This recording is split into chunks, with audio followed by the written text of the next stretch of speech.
then it remains to stop. Il dit que nous avons une certaine nombre de souffles qui est à nous dans cette vie. Si par exemple vous avez de l'argent dans la banque et si vous ne touchez pas, ça reste le même montant. So if you stop your breathing, then you can increase your duration. De la même façon, si on arrête à respirer, on peut prolonger la durée de vie. That is yogic practice, breathing exercise. Voilà le pratique du yoga. And samadhi means stop breathing. Et samadhi signifie arrêter totalement à respirer. So if you don't expand your duration of life by more breathing, then you increase your life.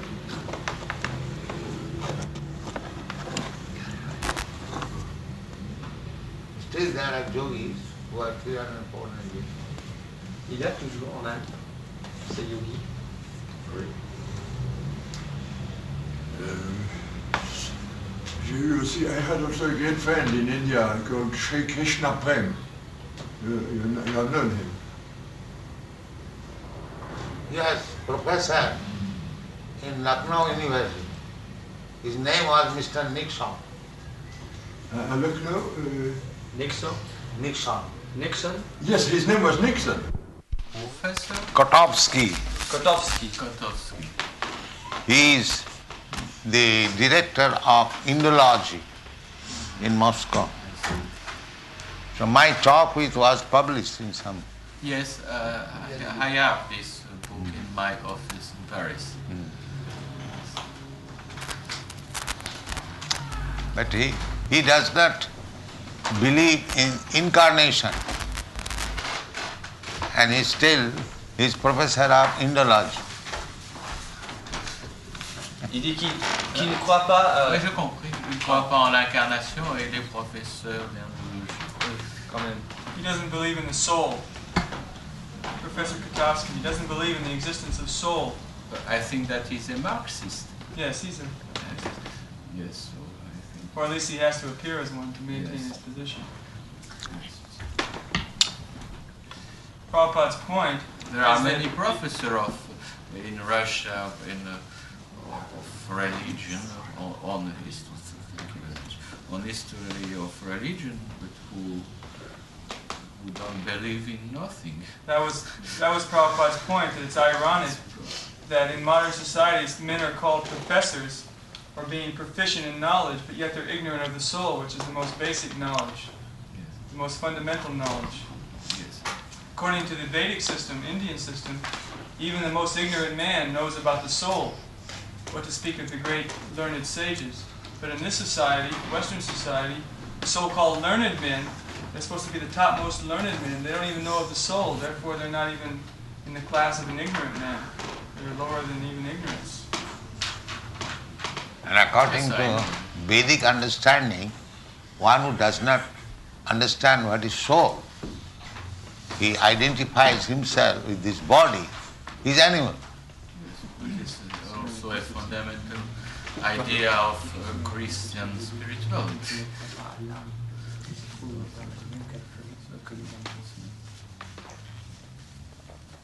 Attendez, j'ai mal compris. Vous dites la conception védique. Oui, c'est que si on ne croit pas à l'âme, il se trouve dans la même catégorie que les animaux. Oui, oui. So, in the Vedic language, one who has taken this body as self,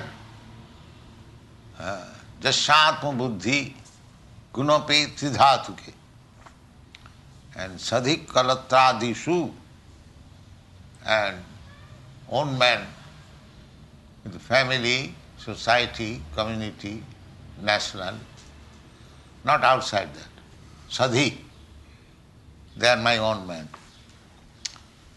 Sadhik kalatradishu bhauma ijjadhi, and the land of birth, worshipable, nationalism.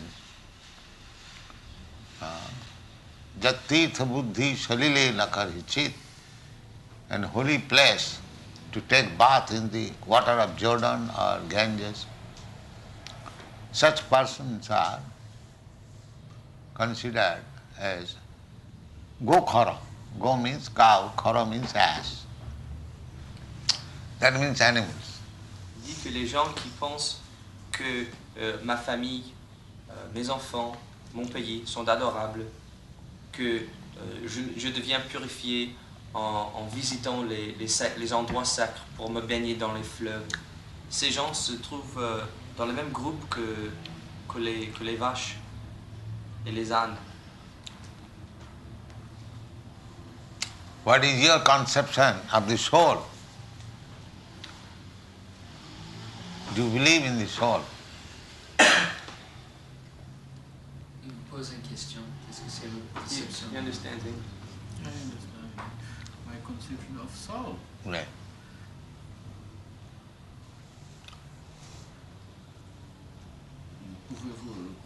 Could you precise your question? Because what do you mean by this? Soul, Yes, I know. I cannot say that I know what is soul. I know that there are souls, that I have a soul, but I think that it's very difficult to give adequate. Il est difficile de donner une définition. Hein? Comment donner une définition? He says he knows that he has a soul, but he thinks it would be hard to give an accurate definition of the soul. if he knows what is soul, what is difficult to give definition? To translate it's easier. Il dit que si vous acceptez que vous possédez une âme, comment ça se fait que vous avez du mal pour le définir? Parce que le terme de définir, je ne sais pas comment on peut définir la nature de l'âme, n'est-ce pas? Qu'est-ce que l'âme est une réalité? Le nom, tout au moins dans la plupart des langues, indique, n'est-ce pas, qu'il est un souffle vital, n'est-ce pas? C'est comme racine en latin, en grec, dans toutes les langues. Mais de là à savoir comment définir, je ne sais pas. J'aurais d'ailleurs la même difficulté si l'on me demandait de définir ce qu'est mon corps. Je peux évidemment définir d'une manière descriptive un corps, par exemple, mais une réalité spirituelle ne se définit pas si aisément, n'est-ce pas, d'une manière phénoménologique. Oui. So he says he can accept that he has a soul. Certainly I accept. But it would be hard to describe. He thinks that the nature of the soul. He said a body, which is something tangible we can describe, but something of a spiritual nature, like the soul, must be much more difficult to describe. You can describe it by the negative way, that soul is not body. Il dit que on peut, n'est-ce pas, le définir d'une manière négative, c'est-à-dire que l'âme n'est pas le corps. Oui, ça, certainement. Certainement. Encore faut-il d'ailleurs le problème du rapport entre les deux. Then we are still left with the problem, what is the relationship between the two? Yeah. First of all, let us understand what is the soul. But that is described in the Bhagavad Gita. Na jayata na mirati makadachit. Nitya sasato yang na hannati hannavani sharire adadhyayam asosayam akledhyam. Read those paragraphs. Jayate miyate vakadachin nayam bhutva bhavita vana bhuya ajo nitya shashvato yang purana nahanyate hanyamane sharire.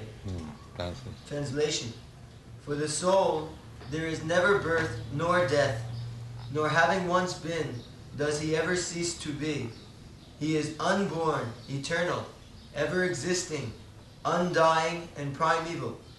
He is not slain when the body is slain. Voilà, dans la Bhagavad Gita, le verset 20 dans le deuxième chapitre, il n'y a pas de naissance ni de mort pour l'âme. L'âme continue à exister éternellement. Il n'a pas de naissance, elle est éternelle, elle ne meurt pas, elle est primordiale. Elle ne meurt pas quand le corps meurt. Next verse. Veda vinashitam nityam yainam ajamavyayam katam sa purushak partha kam gatayati hantikam. O Partha, how can a person who knows that the soul is indestructible, unborn, eternal, and immutable, kill anyone or cause anyone to kill? Comment ça se fait qu'une personne qui sait parfaitement bien que l'âme est indestructible, non née, éternelle et immuable, peut-il tuer quiconque ou être le cause pour quelqu'un d'autre à tuer? I have nothing to say against, but I cannot say that it is a definition. Do you say in English definition? Yeah, definition. I cannot say that it is a definition. It is a Or characteristic. sort of creed of profession. No, it is characteristic. Yes. Definition means you mention the characteristic. That is definition. Yes. Definition, you mention the characteristic. So that can be mentioned directly, or if it is not perceivable, then you can define in opposite way.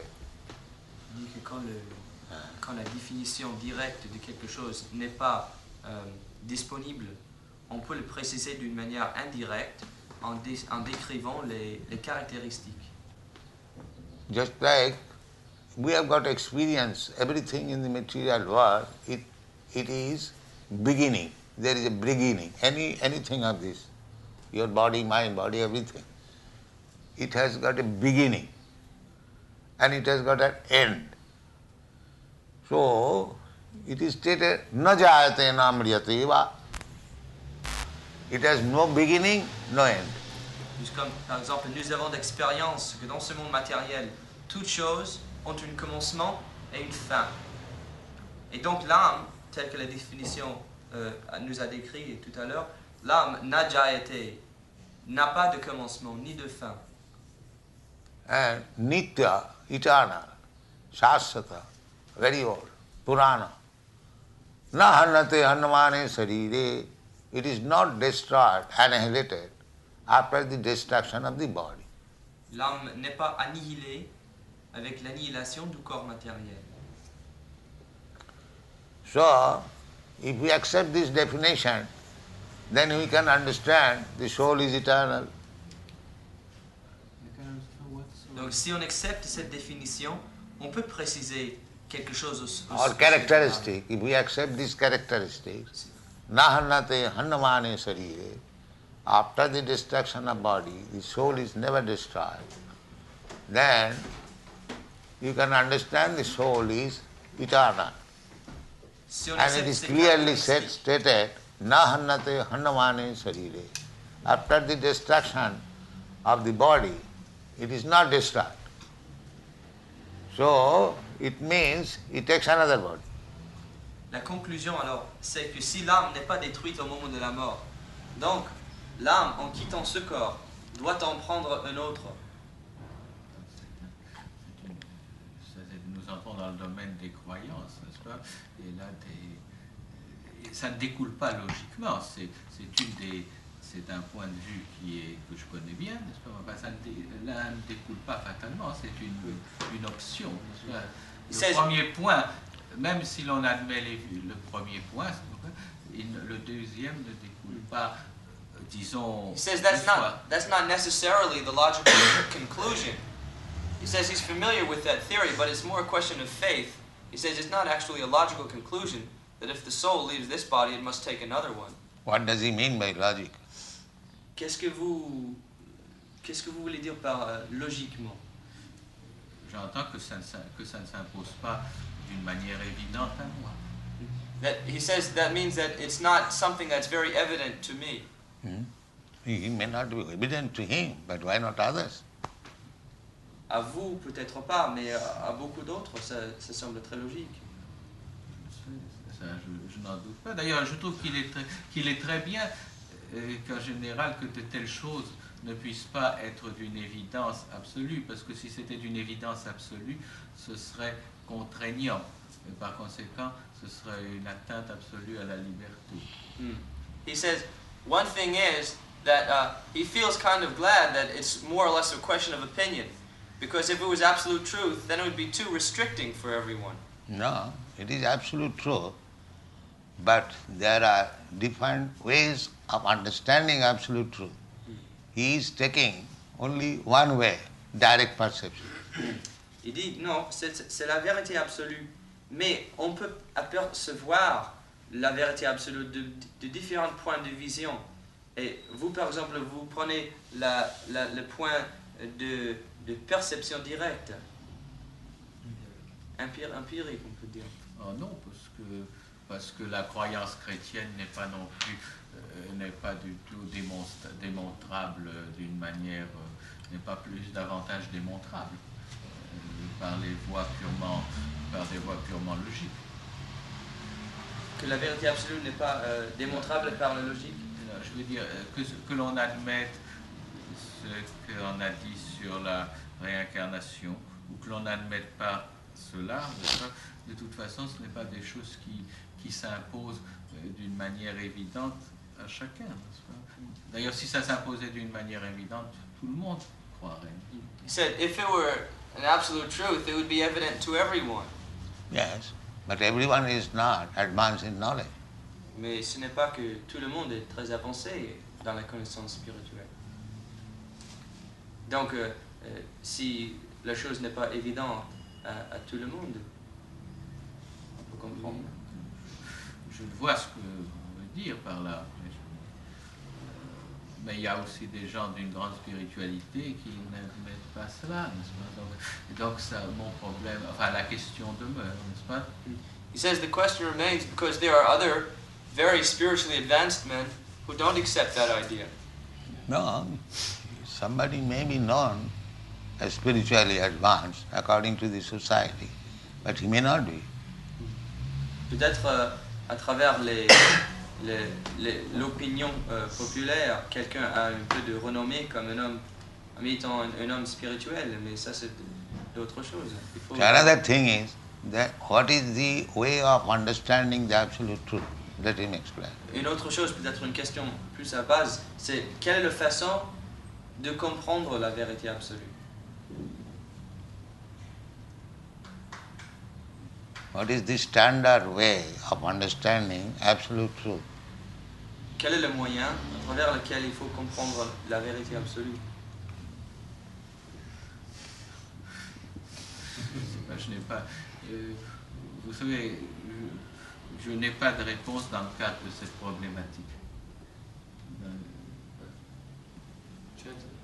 He says he doesn't have an answer in that kind of a context. No context, problematic. It may be problematic to some, but absolute truth can be understood by Shruti, authoritative hearing.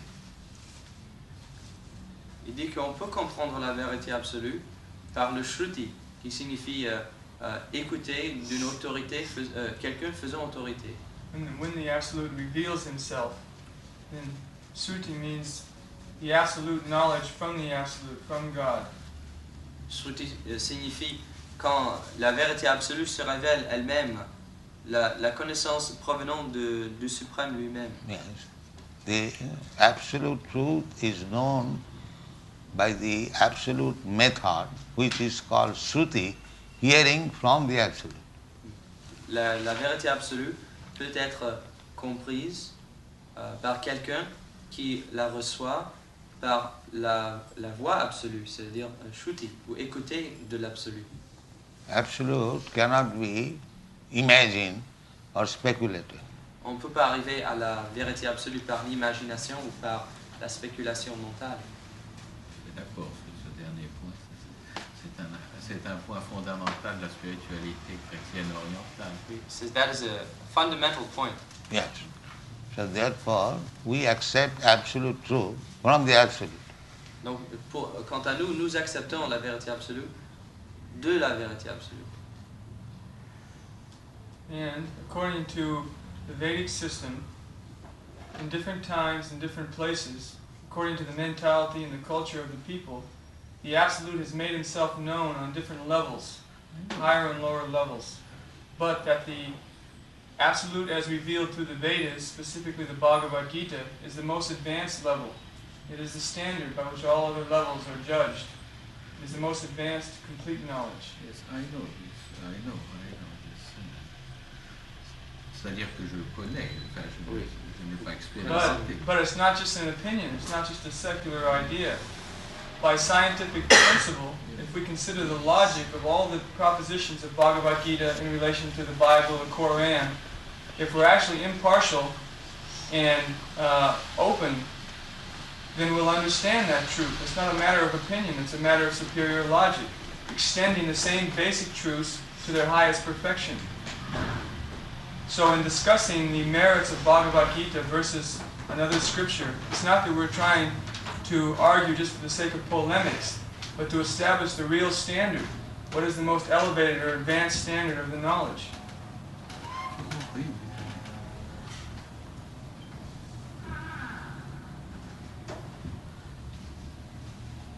But people are suffering due to lack of that accurate knowledge. Yes. And our Krishna consciousness movement is trying to make that knowledge available in practical activity to stop this suffering. It is not just a philosophy without practice. That is the reason why it is important for discussing, not just for the sake of discussing, but for the sake of bringing out the highest principles for action. So according to Vedic way, Krishna is the absolute truth. Krishna is absolute truth accepted by the acharyas.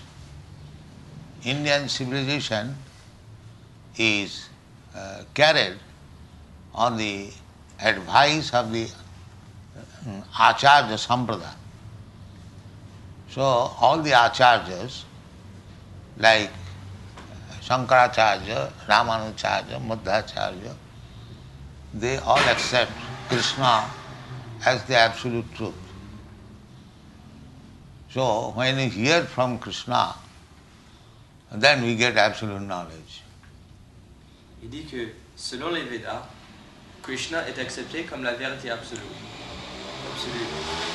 Surtout par tous les acharyas, les grands maîtres spirituels de l'Inde. La civilisation indienne se penche sur l'autorité de ces acharyas, comme Srila Shankaracharya, Ramanujacharya, etc. Et selon tous les grands... The reason why we gather like this to discuss these principles is that just like a group of scholars will gather to refine and crystallize their knowledge. D'accord. He must excuse himself. He has prior engagement. Thank you so much for your... I must go now. Congé aussi, si vous voulez, parce que c'est très court, j'ai été extrêmement content de ce contact. Je souhaite un bon séjour ici. But he also must excuse I himself. just want to finish the one point I was making, that the reason we gather like this and we desire to discuss with other personalities, other people from different views of religion is for the sake of the edification of everyone, so that the highest principles can be isolated, and so we can advance the purpose of religiosity. Excuse me. It's not simply for the sake of argument or it's not simply for the sake of argument that we pose questions, but it's for the sake of the edification or the crystallization of the highest principles of religion. I absolutely agree on this point. Mais je dois avouer en même temps que je suis venu, mais je ne suis pas du tout, je connais ces questions-là, mais je ne suis pas du tout un spécialiste. He says that he's familiar with this principle. Not so familiar, I know. He says he knows of it, but he doesn't consider himself to be an expert. But because you're a part of God, you have real interest in this. Certainly, I am. Everyone. J'ai évidemment un grand intérêt et un grand respect pour une des croyances qui me paraît comporter justement sa logique interne. Logique étant entendue dans le bon sens, c'est-à-dire non pas dans un sens rationaliste, mais dans un sens d'une cohérence interne. Vous voyez ce que je veux dire? Non, je vais répéter. Je dis, je comprends très bien, même ce que je n'admets pas, parce que c'est une doctrine qui a sa parfaite cohérence interne. He says he's willing to admit this philosophy, even though he doesn't belong to it himself. He sees this as being un aspect d'une culture spéciale. Non, sa cohérence interne parfaite. He appreciates the fact that it has a coherent aspect, that it holds together logically, and this is what he appreciates. He respects the Vaishnava philosophy because it is substantial. It doesn't contradict itself. C'est ça, voilà, les éléments s'accordent entre eux. Yes. It doesn't contradict itself. So then if the Vaishnava philosophy has a systematic logic, then integrity would dictate that we have to surrender or accept that logic. If a logic is true, we can't stand apart from it and simply observe it. We have to accept it ourselves. Je m'excuse que je ne veux pas discuter, non pas par... ça m'intéresserait beaucoup, mais ça nous prendrait...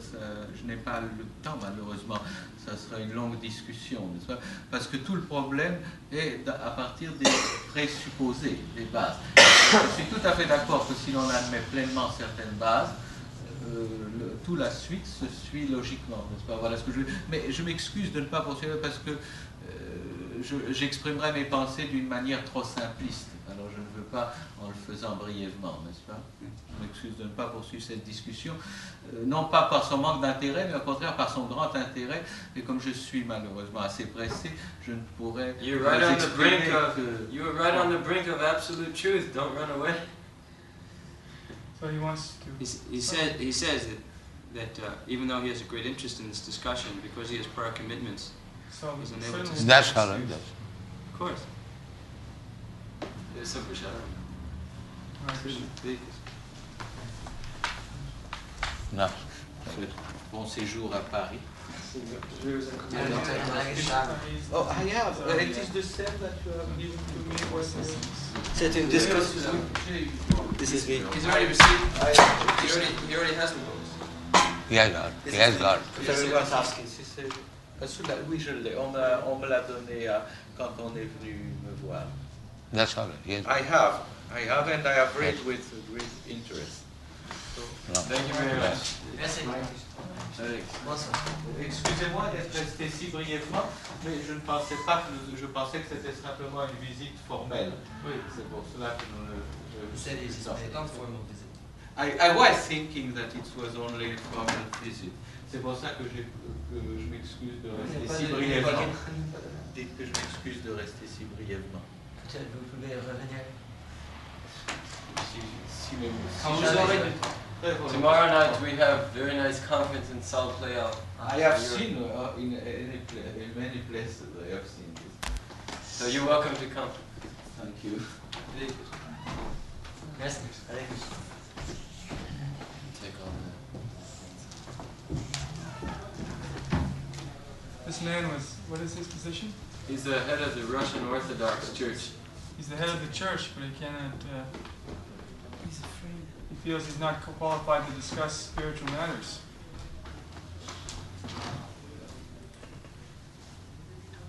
Once last year, a man in London, a professor at a religious school, said the same thing.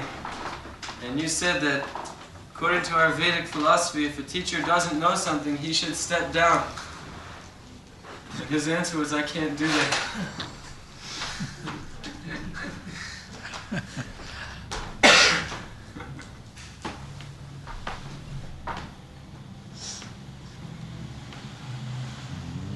It seems amazing that such fundamental questions have remained mute for such people like this who are supposed to be qualified to bring other people out of distress.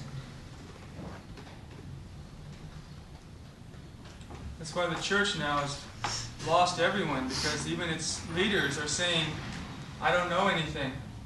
I'm just fumbling around like everyone else. I don't really know anything definite. Still his leader? Yes.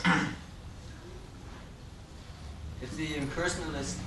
Lord Chaitanya said that they are the greatest offenders to Lord Krishna.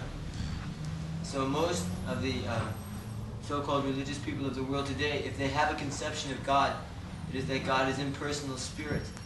Does that mean that they are to be classified, at least in terms of of this understanding amongst the demons and asuras? No, not in this instance. This man is. It's not as much as that he's an impersonalist as he has no clear idea one way or the other. He's ignorant. An impersonalist is someone, in the classic sense, who has, he's aware of the Vaishnava philosophy, but he rejects that. That God is definitely not a person. And he takes that as being a lower conception. In ignorance, though, even though he's in ignorance, he's hurting people due to his ignorance.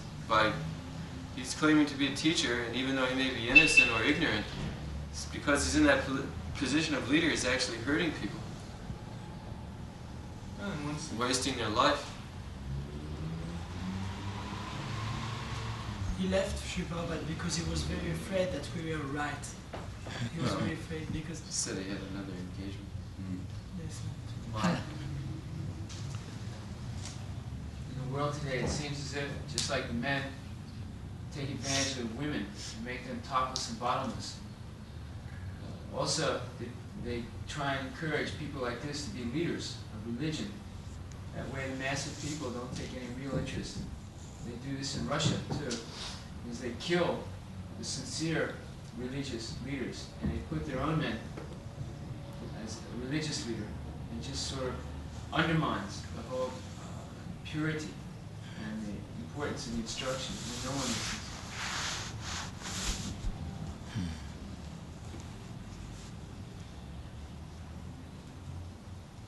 In the West also, in the past 10 years, there's been a resurgence of what's called fundamentalism.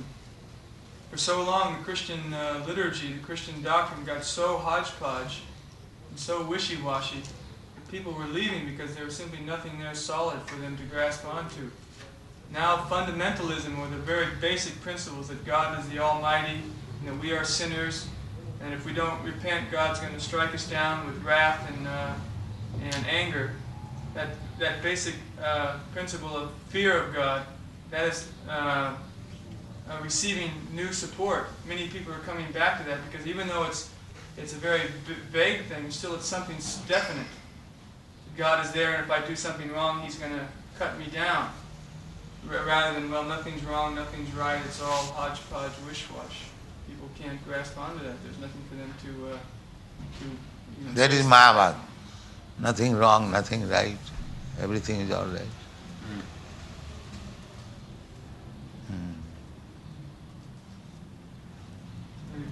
Vivekananda's philosophy.